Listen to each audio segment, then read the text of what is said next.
In the course of putting together Al Bielik's story, we've covered many subjects, and quite frankly, these subjects will be hard for the average person to believe. So in an effort to add more credibility and verification to Al's account of his life, we look to find others who also participated in some of these secret projects. One such person is Stuart Swerdlow. You've heard Al talk about the many years and many projects he participated in at Montauk, a secret base on the northern tip of Long Island. One of the most disturbing segments was his discussion of the mind control project. Stuart claims to have also been part of that project, and this program will explore his perspective of that experience. Stuart, welcome to the program. Thank you. I personally appreciate you being here. I appreciate the opportunity to speak. Oh, great. Why don't we start out with some background? Were you born and raised in New York? I was born in Brooklyn, New York, and I spent the early part of my life there. Mm-hmm. But I also spent a significant amount of time traveling around and spending bits of my childhood in other parts of the country, like in Miami and also in Quebec. Okay. Were you born in the 50s, just to give us... 1956. 56, okay. And so where did you go to high school?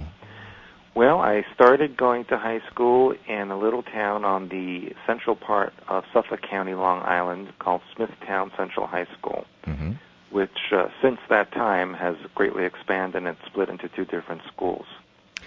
And during your high school years, was there anything different about you?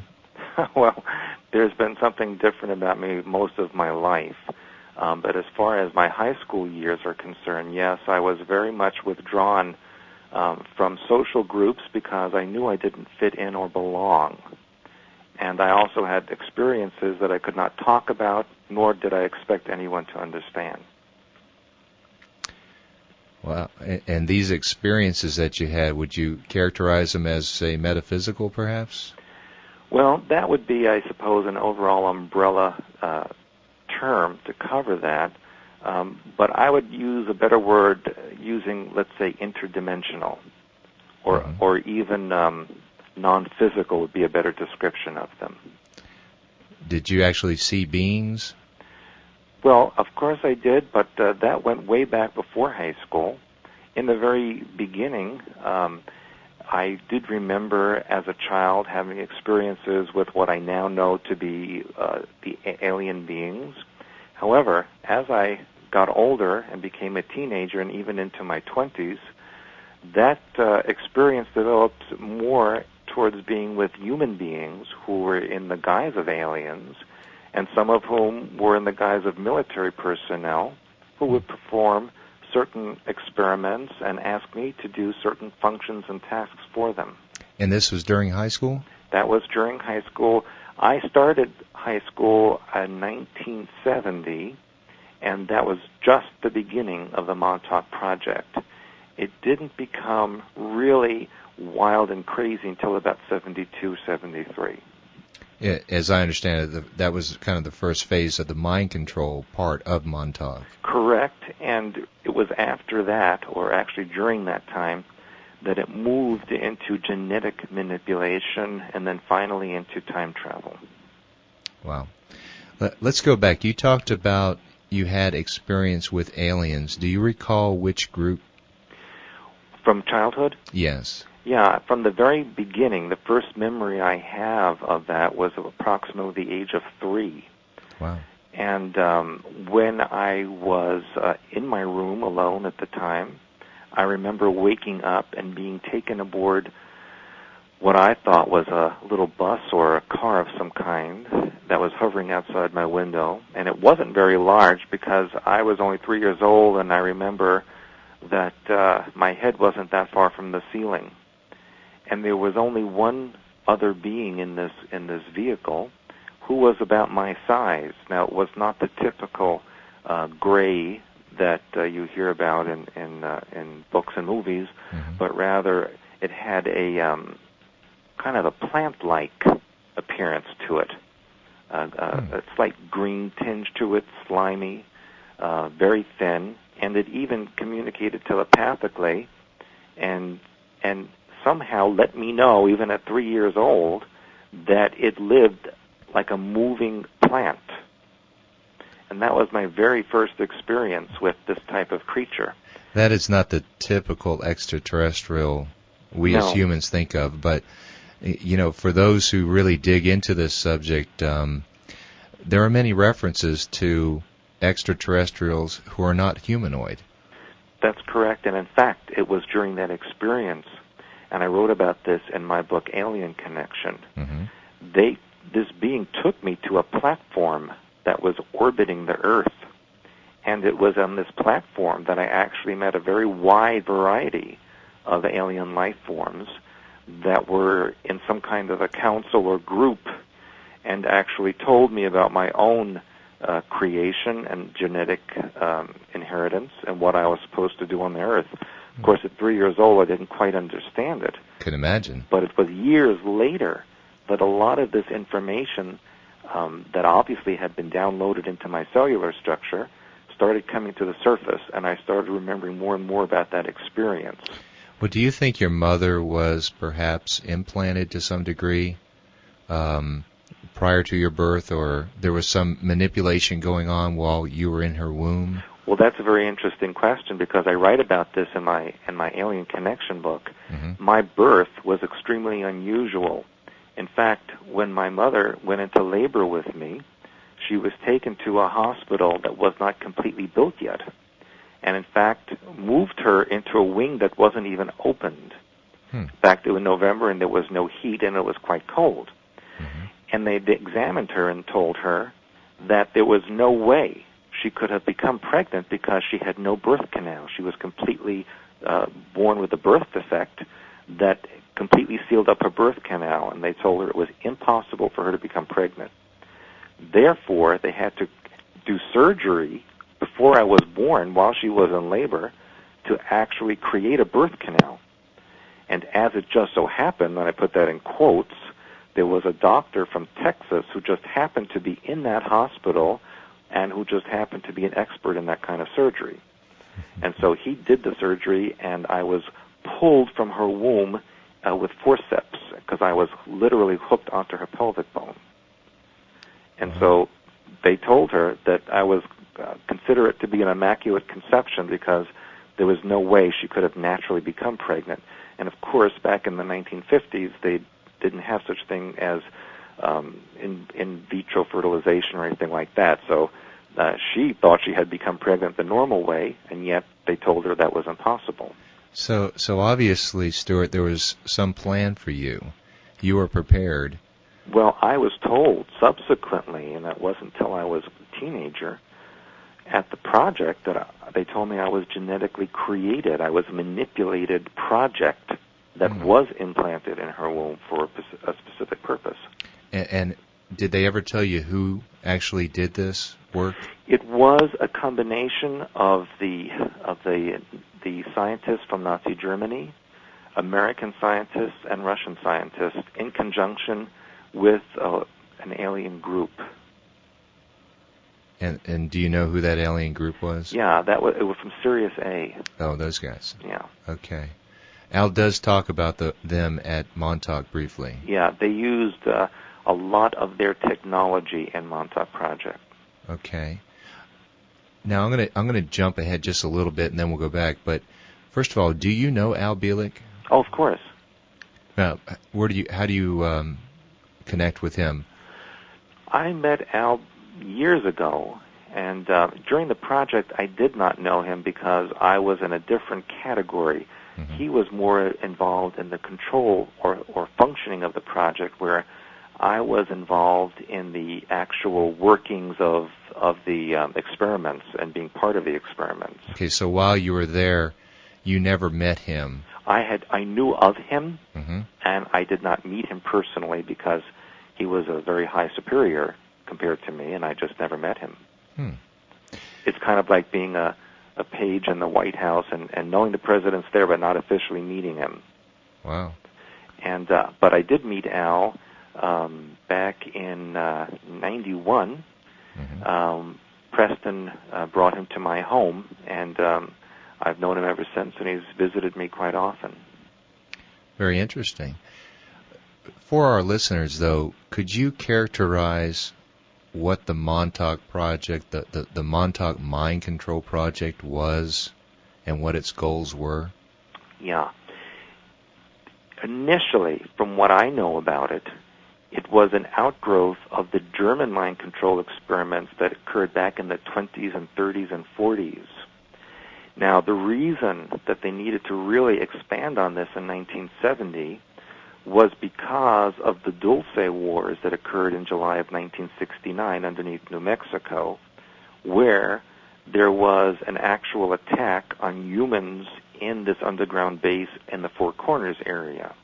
And the humans lost, and the aliens did take over the base, and it was decided then that should this information leak out, which they knew it eventually would, and the population of the Earth knew officially that there was an alien presence that could not be controlled, there would be mass panic and chaos. Mm-hmm. And so they decided to create a project that would control the minds of people globally, and that way ensure peace and order under any circumstances. And so they chose Montauk, number one, because it was so far removed from a populated area, being on the very eastern tip of Long Island, just south of the Rhode Island-Connecticut border, mm-hmm. and completely surrounded by water. And there was only one way in and one way out, and most of the year it was kind of bleak and deserted. So it was a very good place from which to do work. And it already had an established underground base, which was actually commissioned in 1799 by George Washington. Mm-hmm. And so this project initially was about mind control, and they brought in heavy hitters from the Nazi era, the German scientists that were working in the concentration camps. And they also brought in a lot of Soviet scientists and even a lot of Americans. And on a couple of occasions, I did even see Israeli scientists, and very rarely did I see any Asian or other Europeans there. So would you say the majority of the activities that went on at Montauk were underground? I would say 90% of them were underground, especially during the later years of the project. Let's say from 75 to 83, it was basically totally underground. The first 5 years, from 70 to 75, there was some activity above ground. Mm-hmm. Now, I've heard this project named Phoenix. Yeah. With a Phoenix 1, 2, and 3.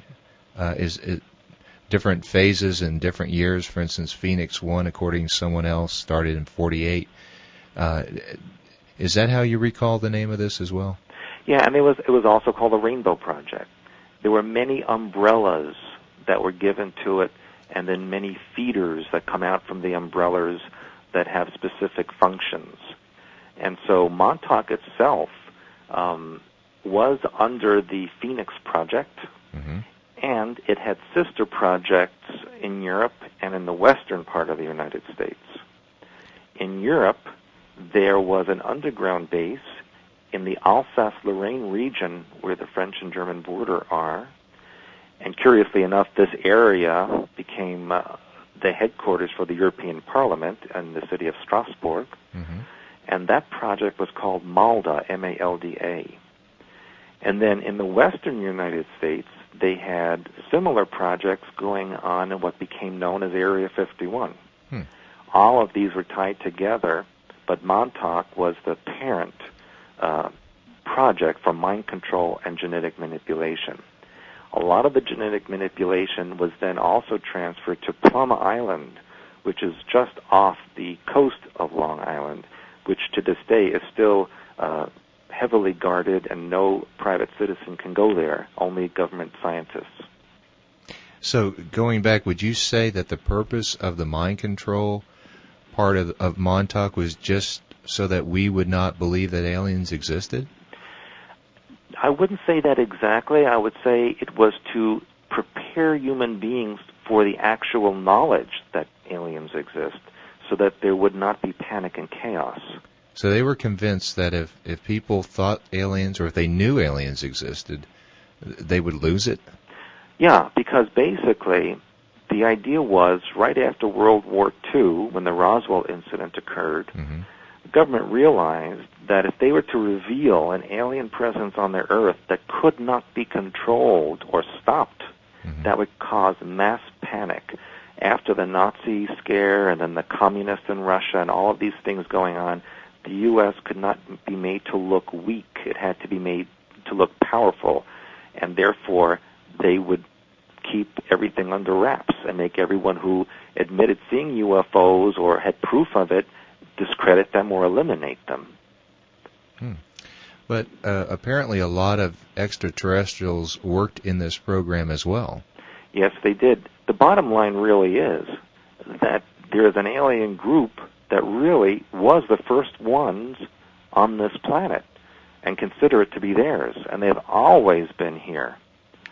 So that is a fact that the government is having a difficulty in releasing to the public, because to do so would show many implications of far-ranging areas, including religion, politics, economics, what have you, that would just destroy all the institutions as we now know them. Our whole paradigm right there. Everything. Let me take a guess. Was that initial group, were they the Reptilians? Absolutely. Okay. They were the first colonists on this planet. And they were here far before we were. They certainly were, and they colonized a continent that was known as Lemuria or Mu, which no longer exists. However, remnants of it do exist still.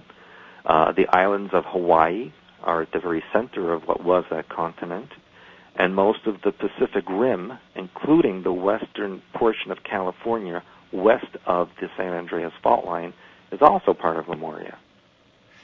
And would you say that there are many, many of these in existence right now, these reptilians? Yeah. What happened, to make a very long story short, was that there were then human colonists that came to this world and colonized what we call now Atlantis. Okay. And there were battles between them. And the Lemurian continent sank. The remnants of those people went either underground into the earth, some went to the planet Venus, and some mixed with humans on the earth and created hybrids. Is that what was described in the Bible? Well, when the Bible describes the God saying, "Let us make man in our own image," it's plural. It is not a singular God saying that. It is a group of beings discussing the formation of a prototype of mankind. One of the possible treaties that was tried to create peace on the earth back in those days was the creation of a new human prototype, which the Bible calls Adam.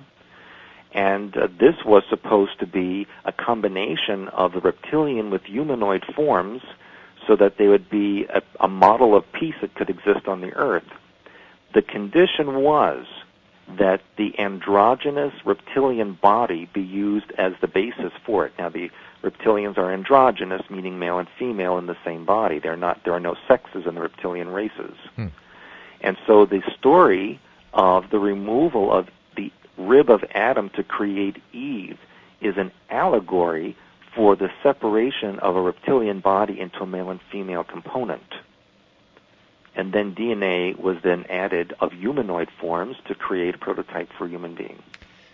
It's quite fascinating. Have you ever actually seen a reptilian? Oh, I certainly have. You've worked with them? I didn't work with them, but I worked under the direction of them through others. Is this the same thing as a Draco? Yeah, the Draco is actually the name of the star system. Okay. Now, that's another problem because that is the home area of the reptilian races. Now, the ones that are here on the Earth have changed or moved into another form of civilization or culture, which is not the intention that the Draco intended when they first came here. So the reptilians on this planet are in big trouble. And they are directly related to the Montauk Project. Yeah, they were very much involved with that because they are tired of living hidden lives, and they are very anxious to become public once more as they were in the past. And in order to do that, they are literally blitzing the media with reptilian-like programs and shows, especially for children. Mm-hmm. And they're preparing adults through electromagnetic transmissions for the public appearance of reptilians. Does that say that they have a weakness in a sense, that if we panicked, we could somehow, I don't know, destroy them, and they're looking to integrate with us? Well, one of their biggest weaknesses is that they are not very spiritually minded. They don't have a lot of psychic ability. Mm-hmm. They rely a lot on technology, and they rely a lot on controlling others through technology. And so the biggest threat to them is people having control of their own minds. Because if you do have control of your minds, it's very difficult for them to gain control of the mind pattern of the species. Mm-hmm. So it's in their best interest if we have a community-like behavior or a hive mentality rather than individuality. Mm-hmm. Well, both Preston and Al talked about this experience with the Draco at Montauk. That's what they called him. Yeah. And they said he seemed to be the one calling the shots. Now, Preston didn't like him very much at all. I know. In fact, he said that the Draco called him a Pleiadian dog. Yeah, I remember that. I remember.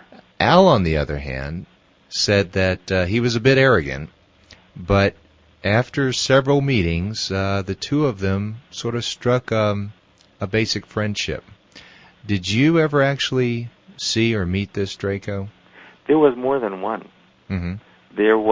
You see, there are 7 different species of reptilian. Wow. Each one is like a hierarchy. Mm-hmm. In fact, the Hindu caste system is based on the reptilian hierarchy. And it goes all the way from the winged reptilians, the tall ones, who were the leaders and would be the Brahmins, so to speak, all the way down to a very small, diminutive worker type, which were a different color, had no tail, no wings, and they were very weak. And they would be like the untouchables. Mm-hmm. So there was a wide range. Now, in Montauk, there was this very tall winged reptilian, and he was very, very powerful. I only saw him from a distance, but I remember on many occasions being in the room, the experimentation room, which was surrounded by glass, and seeing him on the other side of the glass. Now, we use the word him to describe it, but it really didn't have a gender. It's androgynous. I see. It's really an it. But they're so powerful and aggressive that we assign male characteristics to it. Yes. Is this where the legend of the dragons and all that comes from? Basically, yes, and it's also the legend of hell and demons living under the earth. Yes. Because that's where they were driven. By whom? By the Atlanteans. Well, the Atlanteans, though, died out. The Atlanteans really destroyed themselves. Yeah. And it was after the destruction of the Atlantean continent that the reptilians, who were now underground, decided to retake the surface. Mm-hmm. But by then, to show themselves would create a lot of fear and panic among the population. So what they did was start a hybridization program where they actually created a royalty or elite group that infiltrated many cultures and became their leaders. And to this very day, they are the leaders and royalties of Europe and much of the wealthy families that control this planet. Well, and they're a hybrid. Okay, now that's interesting because I've heard the term shape-shifting. Yes. Is this something that they can do? Yeah, especially, see, all human beings have reptilian DNA. That's what the story of Adam was about. Is that why we have a tailbone? Yeah, and why you have skin that wrinkles and peel, why we have reptilian brainstem, because we have reptilian DNA. That's why they consider us to be part of them, and why they have no problem in controlling this world. But the shapeshifters actually have more of a 50-50 split between human and reptilian genetics. See, most human beings have less than 10% reptilian genetics, whereas the shapeshifters are 50-50. Now, when they start getting more towards the reptilian side, they have a harder time keeping a human form, and therefore they need to ingest human hormone and bodily materials in order to maintain a human form. Like blood? Yeah, like blood, organs, that type of thing. Huh.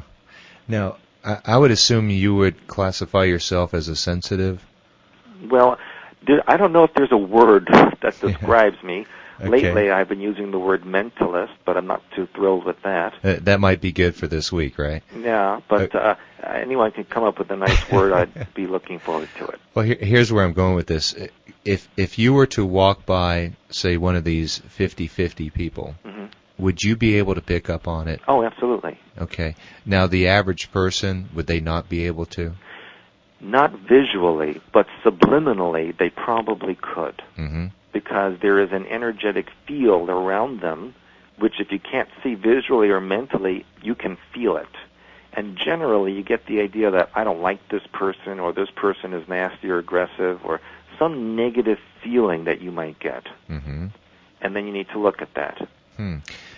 Are there any people that you know of that would, that the listener to this would be able to identify as, that you know they're a reptilian, that the listener would know? Well, just take a look at the royal family of England. Of England, or okay. any of the royal family in Europe, because they're all related. And in fact, even most of the presidents of the United States. You say most of the presidents? Not all of them, but most of them. Huh. Well, I know it's very interesting that they all have some relationship to a royal family in England or Scotland. Exactly. And so you think that's where they get the DNA from? Oh, that's exactly where it comes from. They're all related to Charlemagne. Huh. Then at Montauk, who would you say actually ran the show? Well, there was John von Neumann. And then there was this tall reptilian, whom, again, I didn't have direct contact with him, but I did see him, and we all knew to stay away from him. And then during the years, I had many different controllers who would be, or I should say overseers, who would be in charge of what I would be doing. Now, I was in no way high up in any ranks. However, the anomaly for me was that I survived a lot of it. They told me that less than 1% of the people who were experimented upon actually survived. And of that 1%, very few were able to function to any degree normally. And because I was able to do that, I became an anomaly for them. And so they allowed me more freedoms than they did the others. Wow. And eventually, I moved up from being a guinea pig, if you want to use that term, to being one who actually prepared the other children for work with some of the psychics and for some of the experimentations. Well, let's get into this program and the process of the program itself. So, as I understand it, the program was to create a mind control slave?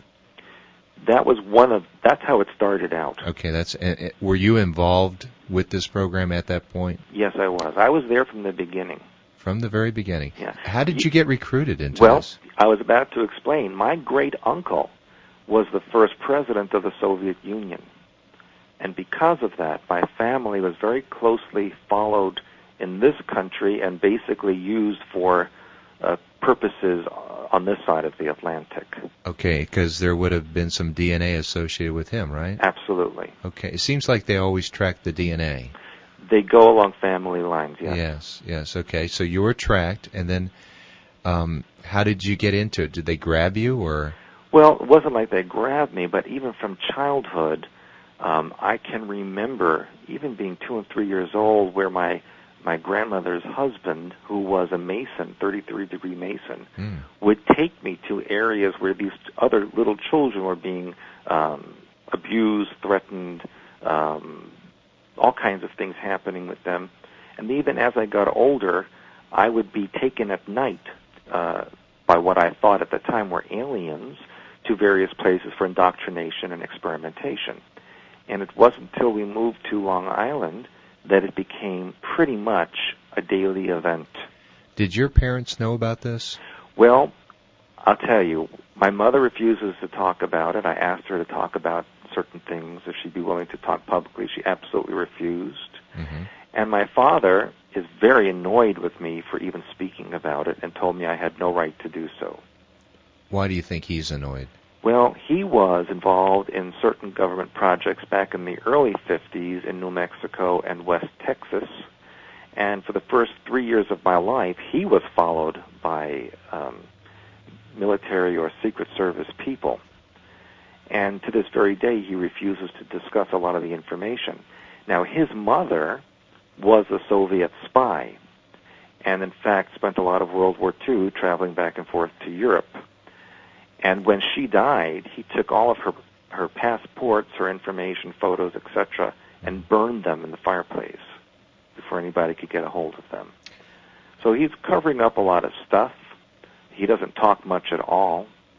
And I'm positive that both of them know more than they're willing to say. Stuart, how would you describe your relationship with your parents right now? Very strained. You know, we speak about certain topics, and then there's certain topics we don't speak about. Do they live close to you? They're about 25 minutes away from me. Oh, very interesting. So you think that it was von Neumann and a Draco that actually ran the whole program at Montauk? That I knew of. Did they report to anybody that you think of? The only ones that I can imagine, now I have no idea, proof that they reported to it, but I know von Neumann reported to many people in Germany and also within upper echelons of this government. You see, at a certain level, there really is no government. There's just one government all over the earth. Mm-hmm. And these political parties and different governments and nations are just for public consumption. Do you think Dr. John von Neumann is still alive? I was told at least up to about 3 years ago that he was, but he'd probably be an extremely old man by now. Yeah. I understood he lived in upstate New York. We actually have some pictures, supposedly, of him in upstate New York, and he looks pitiful. Yeah, I imagine so. And I remember back in the early 90s, Preston was still getting communication from him. Mm-hmm. Yeah, this is true. Okay, so he supposedly tapped into or reported to the secret government. Yeah, but at both sides of it. In other words, the Illuminati, who really control the Earth government, have different factions among themselves as well. They're by no means all brotherly and peaceful with each other. Mm-hmm. And so there are factions, each trying to outdo the other. I see. So somehow you got recruited into Montauk at an early age. I guess you were still into high school, right? I was about 14. Okay, and you said there were daily visits? Yeah, they would come for me at night, and what they have is the ability to shift time and space so that point A and point B become one point. Mm-hmm. And they would actually create an energetic connection from where I was to the Montauk Project. Even back then? Even back then. They've had this technology for a very long time. Ah. Okay, because that's a little unclear in our discussions with Al as far as how long they actually had it. Was this the chair that was at Montauk? Well, the chair was used for the psychics. They used these chairs to create vortices or gateways to other dimensions and times. Would those gateways, though, be the same ones that were used to get you? A form of it. See, here's the thing. When you create an opening from one dimension to another, that would be a vortex. Mm-hmm.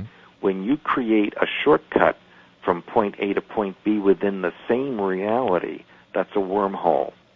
So what they actually created was wormholes around the Earth to connect to whoever they needed for that moment. Okay. Did they come under the guise of an extraterrestrial, though? Sometimes they did, especially in the very beginning. And I guess that was just from my understanding. until I realized what was going on, and then they no longer had to put up that charade. Why would they do that in the first place? Because in the event a person becomes conscious during the abduction scenario, it's better that they see an alien that they don't understand and who has no legal responsibility on the earth, rather than you wake up and you see a military person that you can identify and then becomes the responsibility of the government. So were they, in this process, preparing you for the work that you're going to do at Montauk? Yes, they were. I was already genetically prepared for it. Mm-hmm. What they were trying to do was enhance that and see how far they could go with it. So there must have been many, many others that they did the same thing with. Supposedly there were, but many of them didn't survive. Mm-hmm. I am told that, as I mentioned earlier, that less than 1% survived. Wow. Do you know any others who have survived? I have met many people who claimed to be in the Montauk Project. Okay. Now, all of them that I would see, I would know if they were telling the truth or not, because there's a certain resonance or signature in the energy field that I recognize. Mm-hmm. Now, at least half of the people I met who claimed to be part of that were not. Now, that's not saying that they're being deceptive. It means they might really believe they were. Yeah. And part of the electromagnetic programming that's being beamed out through much of the planet has these little scenarios that are implanted in your mind pattern that you can believe are real. Yeah, and I mean, that could be part of the misinformation campaign. Yes. And that's what a lot of the channeling is that's out there. Channeling is basically coming from satellites. Now, all channeling? 95% of it. That started back in the mid-'60s, way before Montauk. Yes. And that was part of a disinformation dissemination program by the NSA, so that people would believe that there were space brothers coming to save us, and so you wouldn't really have to do anything but just wait until you went into the fourth or fifth dimension and life would be good and wonderful, when in fact it was a clever ploy to get you to just not do anything. Huh. It was also a way for them to see how transmitted satellite information would be received through the brain and how it would come out. And they would infiltrate all of these groups and then be able to fine-tune the way they transmit the programming. You know, as I think of the logistics of channeling, how would they know exactly when the receiver is ready to do his channeling? Because I've seen some of it. In fact, I've seen many people channel. And it's at their time, at their will. They sit down and they say, now we begin, and then it goes. Mm-hmm. How would the government know at that time to turn on the program? You have to remember that the program is usually turned on when the person is sleeping and downloaded into their brain. And then, when there are certain triggers which are transmitted by ground transmission, the person then goes into their act. Now, most of the time, that's about 95% of the channeling that's done on the Earth now is from satellite transmission. There's a very small percentage that is not. My feeling is, and what we learned at Montauk, is that the ones who channel real entities is kind of low level anyway, because no high level entity needs to take over your body in order to transmit information. If they're so high level, they can just instantly download into your mind and you know it instantaneously without giving up who you are, your persona. So the act of channeling is in itself, in my mind, a form of carjacking. You know, it's like, you get out and I get in. That's a new perspective for me on channeling. I know that people don't accept that because they've been conditioned to believe that it's a positive, wonderful thing. Mm-hmm. And that's part of the disinformation. And so you think the whole goal of that program is to lull people into doing nothing? Absolutely. And if you take all the information that's been channeled and lay it right next to each other, they're practically identical. And absolutely none of the predictions have ever come true. They're just there to lull you into a false sense of security. Wow. Well, that's an interesting another topic. We can go on for hours with these subjects. Let's get back to Montauk, though. Yes. And, okay, let's just say here it is, day one, reporting to duty. How were you taken there? And what was your responsibility initially? First of all, we would get there through these wormholes for the most part. Okay. Sometimes we would physically be transported in vehicles. But for the most part, we would be taken at night, and it would be through the wormhole. Mm-hmm. When we were there, depending on who you were, you had different functions and responsibilities. In the very beginning, my job was to become a booster or power pack for the psychics on the chair, one of whom was Duncan Cameron. And they used the energies of young teenagers or young children to boost his energy or whoever else was on the chair so that he could open up a vortex mentally that could then be downloaded into a computer system as a software.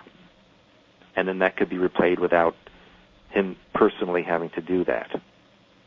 What they found was, and what they were trying to do, was to use the human mind to create software that could be downloaded and saved on a computer program and then used and manipulated at will. Did you ever see these computers? Yeah. In the beginning, they were different than they were at the end. In 1970, some of these computers looked like they took up the peripheral of an entire room. Mm-hmm. Some of it was Earth technology, a lot of it was not. In some of the rooms where they used the children for specifically was to induce a heightened sense of fear and anxiety that would then be transmitted to these poles located at the four corners of the room that would literally absorb the energy of the fear and anxiety. That could then be amplified and broadcast out into the public, because mind control works best on a person who is afraid. Sure does. If you create a situation of panic and anxiety, that person's mind pattern is open to the point where they can be manipulated very easily. Could they broadcast that to an entire city? Oh, they have. They have. Do you know of any examples? Yes, that you could cite? the riots in L.A. in '94. Was that an experiment? That was an experiment to see what would happen if chaos existed in a large American city. And they were successful with that. What they were trying to determine was how would people react if it was announced that there was an alien invasion? What would happen in a large city? And could they actually contain it is what they wanted to know, exactly. Right? And as fast as it started, that's how fast they turned it off. Huh. Very interesting. Now, did you prepare the boys in any way? Yeah, I did. Could you describe that for us? Well, in the beginning, I would prepare them like a little military soldier. They had to act in a certain way. They had, under penalty of being hit or punished. Mm-hmm. They had to have their physical bodies prepared in a certain way. They had to really be frightened and anxious and build up the frenzy. And very often they would use my energy to create the state of anxiety and fear in the room. Now, you were 15 at the time? I started when I was 14. I didn't get to do that part of the work until I was about 16. Were you a pretty big guy? Well, I was bigger than most. Yeah. But these boys were just little kids, weren't they? There were many age groups. They were as young as infants in some cases to about 3. Then the other group was till about 8 or 9. Mm-hmm. And then from 10 to puberty, and then there was a whole range of groups from teenagers into early adult. Did you ever have to beat them up? Yes, we did. It's kind of hard to... As I listen to you, and I hear the emotion in your voice, I personally cannot see how you would ever agree to that. Well, I can only tell you that it is one of the biggest. It is the biggest regret of my entire life. Mm-hmm. And in fact, with my own children, I have to look at how I speak with them and treat them, and how my reactions fall back to the Montauk reactions that I used to have. And my children will tell you that I was a very strict disciplinarian. When they were young? Yeah. How old are they now? Well, I have a very wide range of children the youngest being 22 months, and the oldest being in his 20s. And I've been married a couple of times, and I have different sets of family. Okay. But my youngest children, I am specifically careful of how I talk to them and treat them, because I don't want to replay the things that I did when I was younger. But how? How in the world? I mean, this is not your natural substance. Well, the listener has to understand that we were not consciously doing these things of our own free will, although I do believe there was a part of our mind patterns that allowed this and accepted it. Mm-hmm. So we have to take a look at that. And I believe that they were activating our reptilian brain. Mm.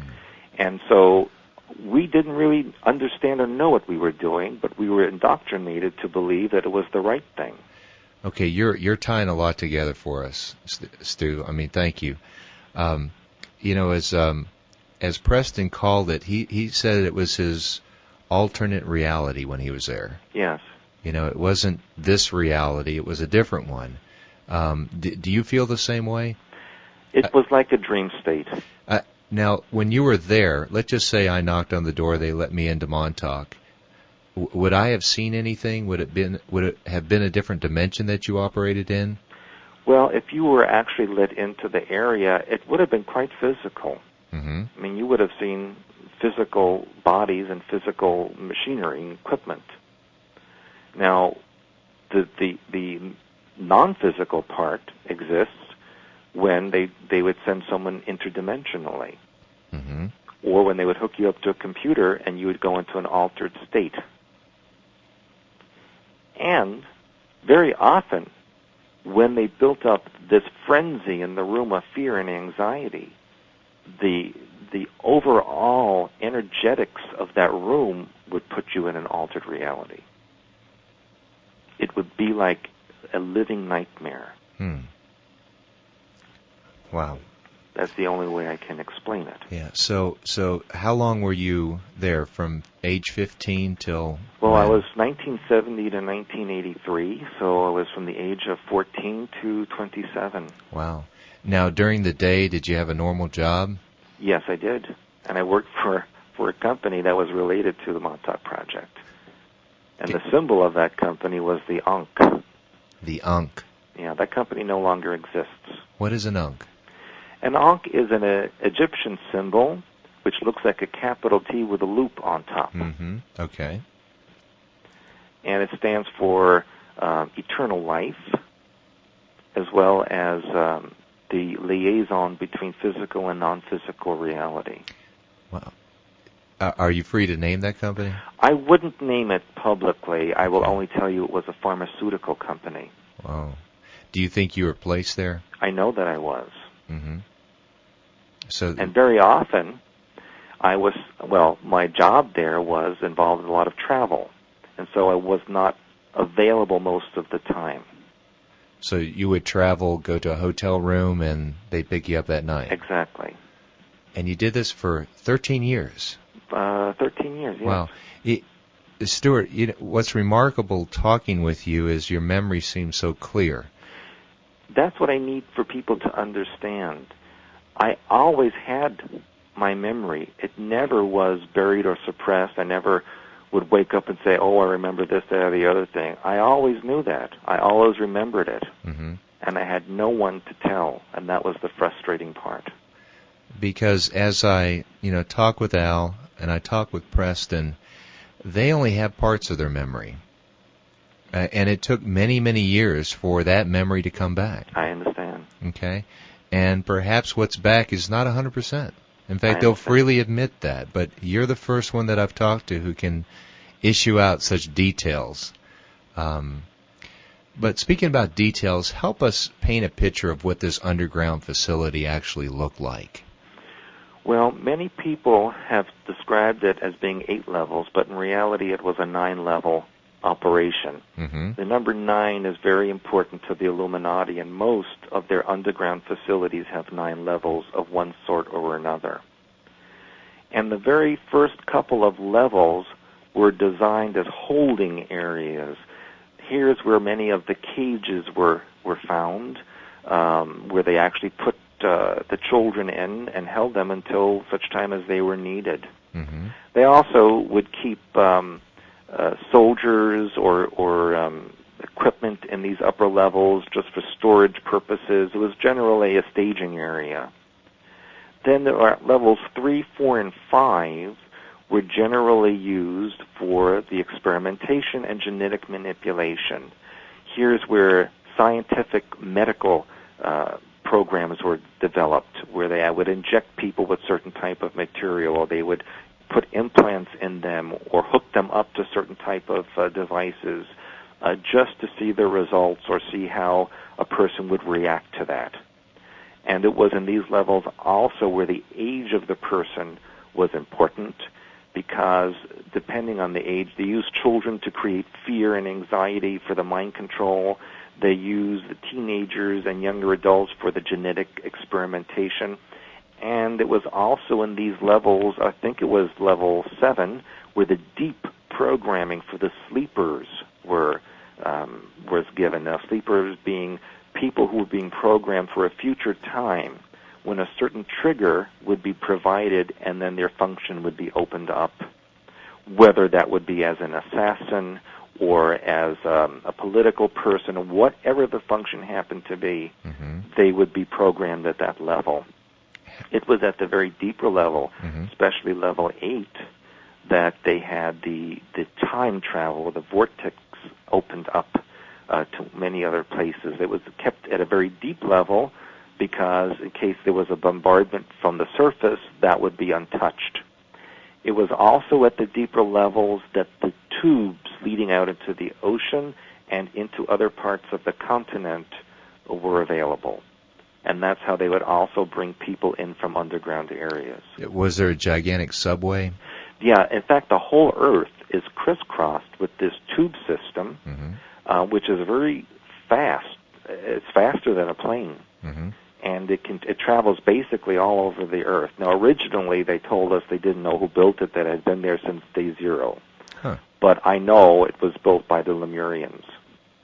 It's that old? Oh, it's at least 300,000 years old. Because Al says that when he actually worked in California, to get to Montauk, he would go on the subway. Yeah. And that's how he got there, and it just took a very short period of time. Yeah, very short. In fact, they also built their own tubes with the technology they found. And the technology was very interesting because it never produced debris.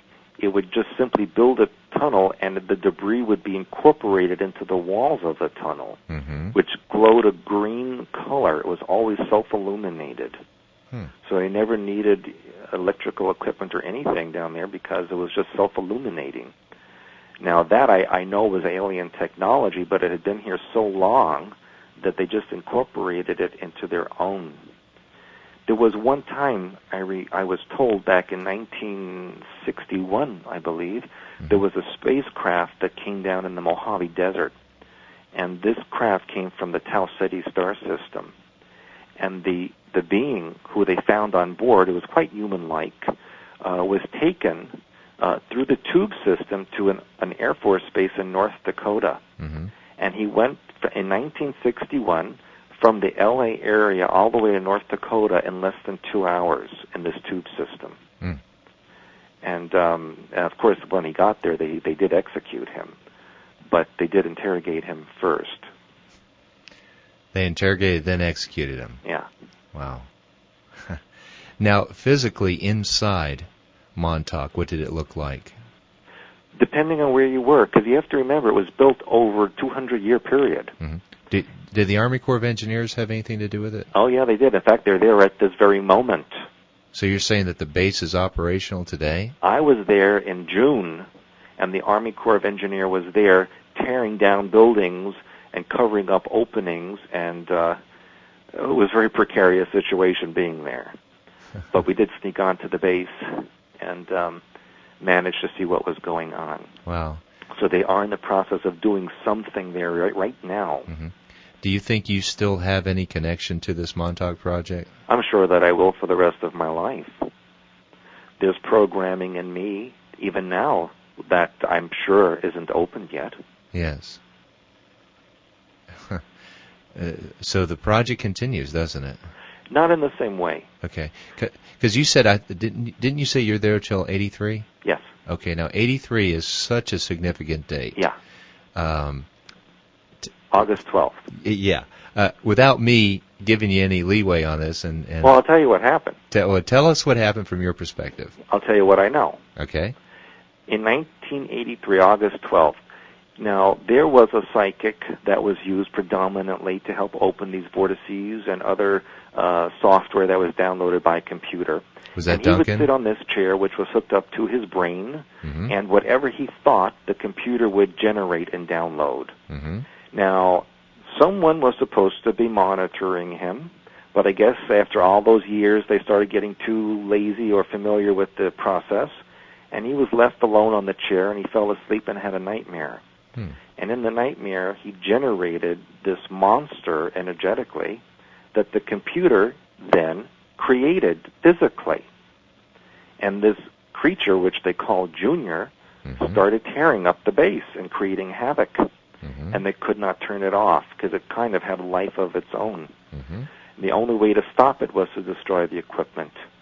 So in that one night, after all those years, they just destroyed everything. It's just to shut down this creature from continuing its havoc.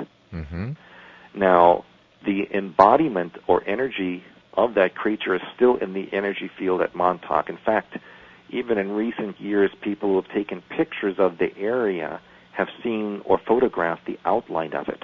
Yes. I believe Preston has a photo like that he could show people. Yes, and Al does too, and we put a couple of those pictures on this CD. Yeah.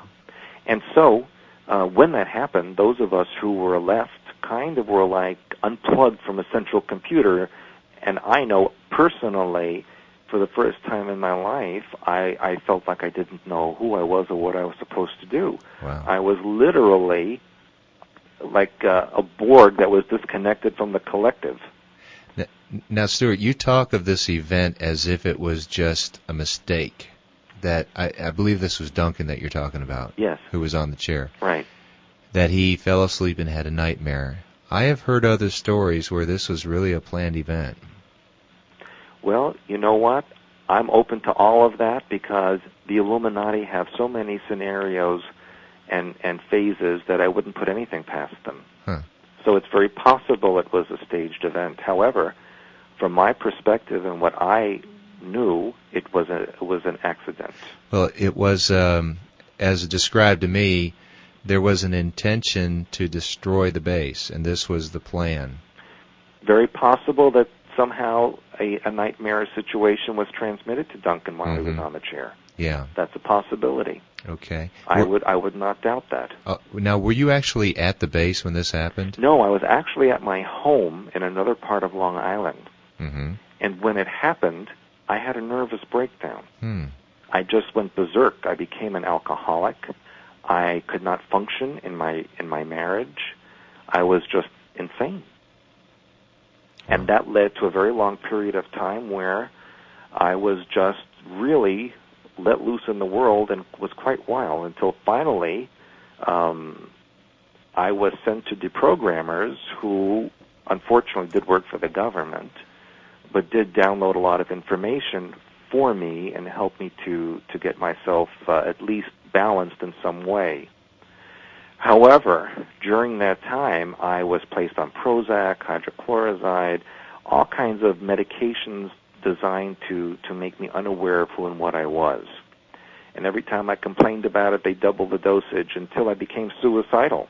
And then I was eventually sent away by the government into a prison camp in the Appalachian Mountains. What year was this? It was 1992. Not that long ago.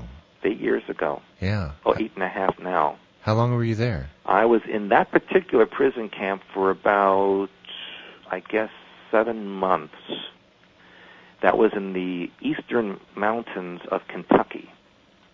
And then I was interrogated for 2 nights in a locked building by a supervisor who told me that if they let me go, what would I say to people in public? and he said to me, if the U.S. were invaded by an alien or foreign power, where would my allegiance lie? And then he asked me what I knew about the Illuminati and the government and what I would say to people. And he said to me, if you were to go out and say certain things, we can claim that you are mentally insane and put you in a mental institution for the rest of your life. So, of course, I told them what they wanted to hear. Sure. And I was going to get myself out of there.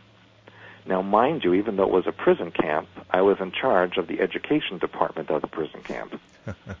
And in fact, I was teaching classes on the language of hyperspace that I learned at Montauk and giving it to the prisoners at this camp were politicians. There was the governor of West Virginia, there were state senators, there was all kinds of high-ranking officials from all over. This is mind-blowing, or maybe mind-expanding. Well, and the deal was I had to give them a lesson plan every time I taught a class, which was about 2 or 3 times a week. Right. And then they'd review it and listen to the class as I would do it. And in fact, there were times when I would have the class in a visualization or meditation, and it would be quite silent, and over the loudspeaker they would play that Twilight Zone music. Do like that. Yeah. So it was a big joke to them, but they was also letting me know they were listening. Now, wait a minute. You're saying, let's just say the governor of West Virginia. Was he there in the prison camp as a prisoner? He was an inmate. He was an inmate. Well, yes. What was happening in West Virginia when he was there?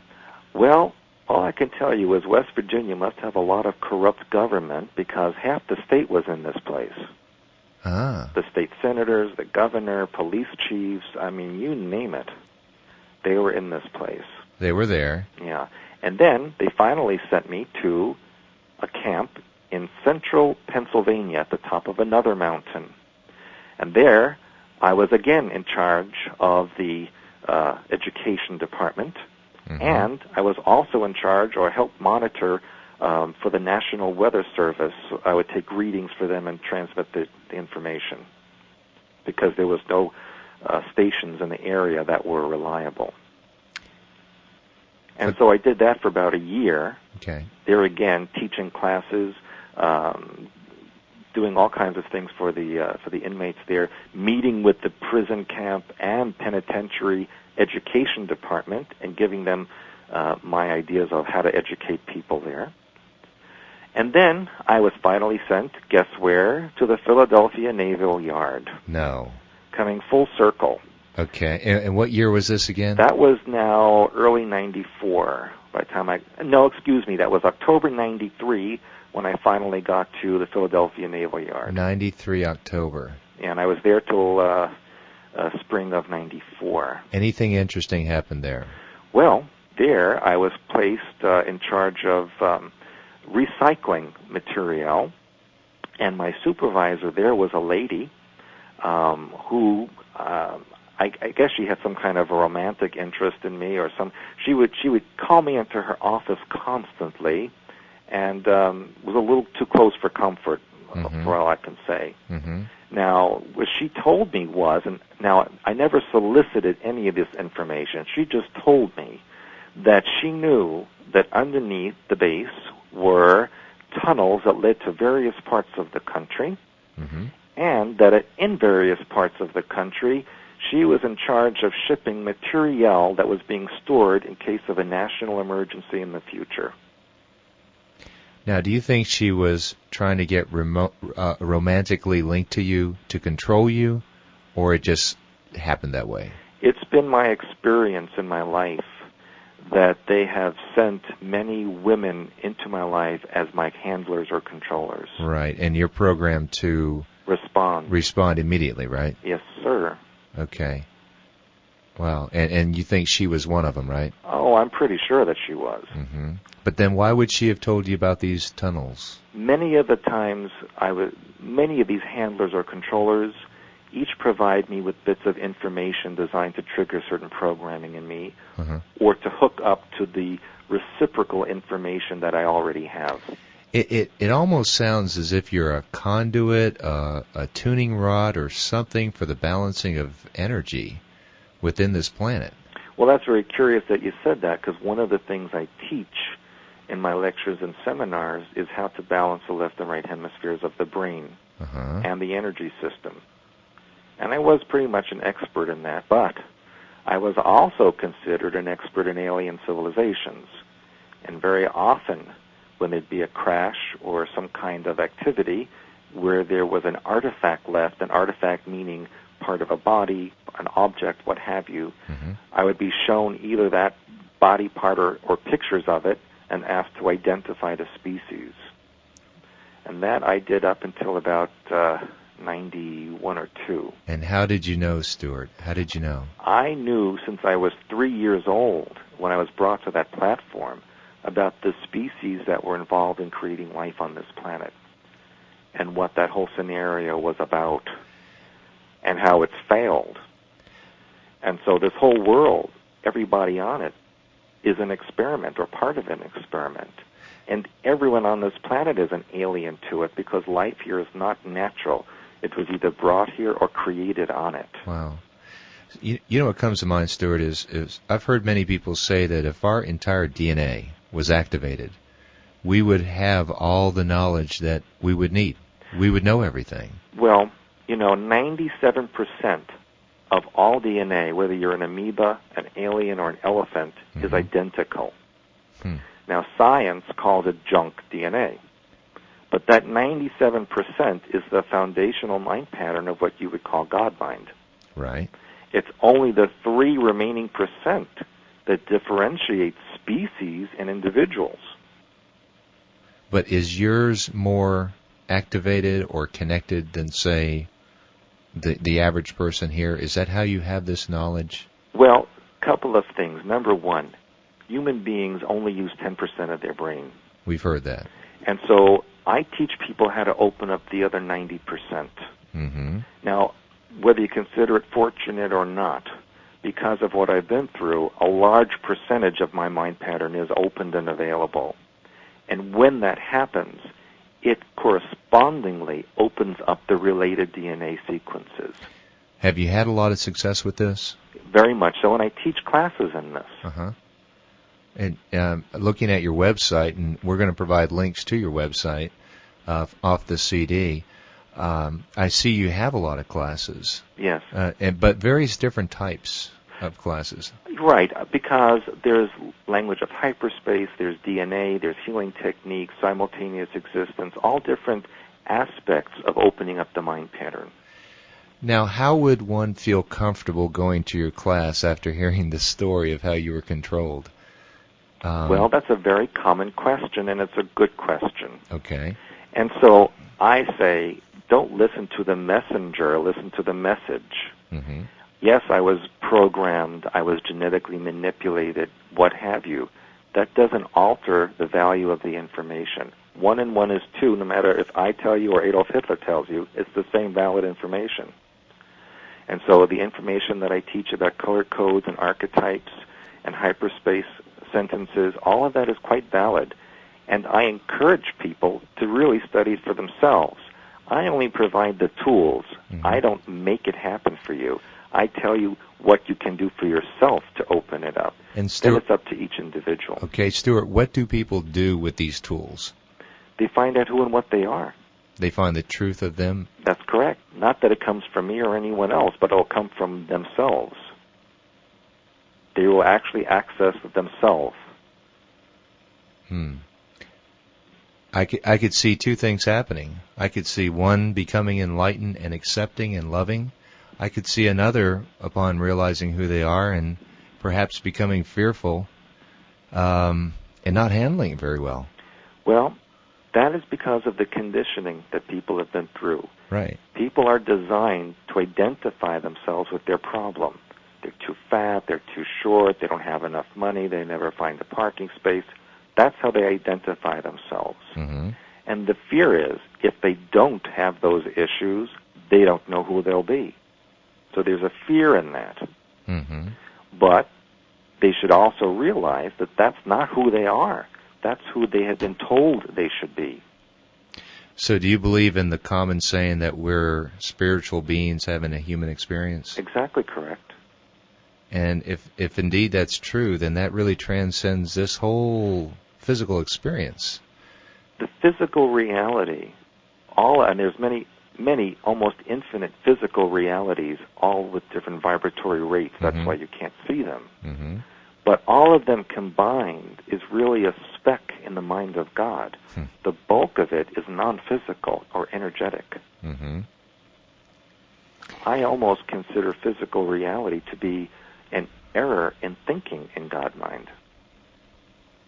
If God is capable of error. God is capable of everything. Yeah, indeed. That's a good way of putting it. Yeah. So, perhaps in closing here, and you've been very gracious for spending this amount of time. I didn't know we would do this much, but let's look back at Montauk. Let's look at this experience. What can we gain from this? It happened. You were there. Al was there. Preston was there. Duncan was there. Where are we now? And for the listener, what should the listener take away from this message? We are at a very critical point in linear time. We're at a nexus or crossing point where those who seek to control and enslave this physical reality are just about where they want to be. Now, they only have that ability because of the victimization mentality of those that they control. If people remove the victimization mentality from their mind patterns, those who control will no longer have any power over them. Tyranny only exists where there is a need for oppression. If there's total freedom and control of oneself, mind, body, and spirit, no one and nothing can ever take control of you. So it is at this point in history that every individual needs to decide for themselves whether they wish to be controlled or to be self-controlled. And if they decide the self-control and they teach that to others and so on, eventually it will reach a critical mass that will spill over to the species mind pattern, and then there'll be complete freedom within human species, and there will no longer be tyranny or control. And that's what I hope people will understand from all of this information. And I hope that you will be successful with your programs to help them with that. Thank you. I do. Stuart, it's been a wonderful hour and a half here. Thank you so much for your time. I appreciate the opportunity.